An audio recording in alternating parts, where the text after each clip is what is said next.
when you look at like our client success management team and our general support team, I'd say less than 10 or 15% actually come from the industry. And I know some people are like, oh, that's terrible. That means you're gonna make mistakes and provide poor service. And that's not the case. We're hiring people based off of their interaction capabilities, not their technical understanding of the industry. Because generally, the type of person that craves kind of that technical understanding, they're generally not good people.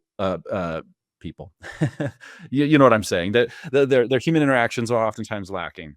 Right, right, right. And yeah, be the best one to communicate it to someone.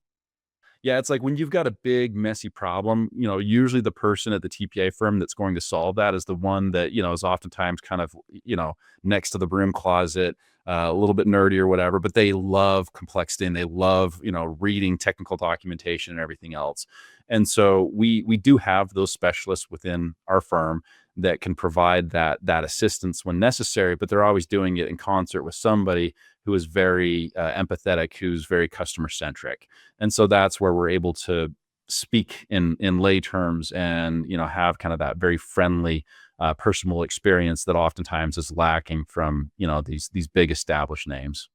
Yeah, no, that I think that's great. I think we should start a tip jar here, and like when people start using all the vernacular and the acronyms, the GOPS, EPS, and the SEPs, and all, we should like throw money in because that's something Will and I both have talked about separately before we even came together. And it's one of the trends in our report is that human-centered design drives engagement, and it's all about creating the simple, intuitive interactions, whether it's on an app or a web and just as we said earlier, speaking plain English, so I think that's great.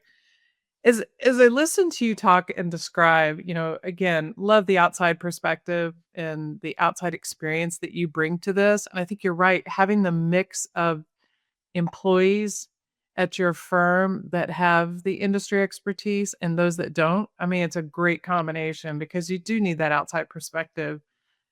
The challenge that Will and I have seen, I don't know if it's a challenge, but we hear some criticisms from time to time as we've been out talking about our workplace retire tech map and our trends.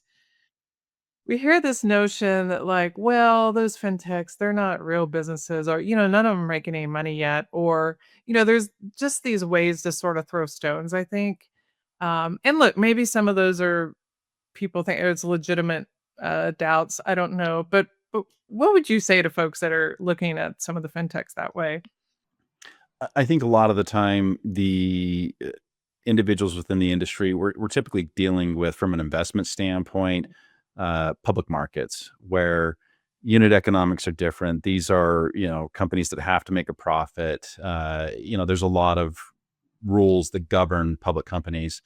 Um, but when you're innovating and you're trying to do something that hasn't been done before, it can be quite capital intensive. And this is really where a lot of times you can find experts that are very profound, been in the industry for a long time within our space, but they tend to think of venture capital or startups from the same lens as like a public company.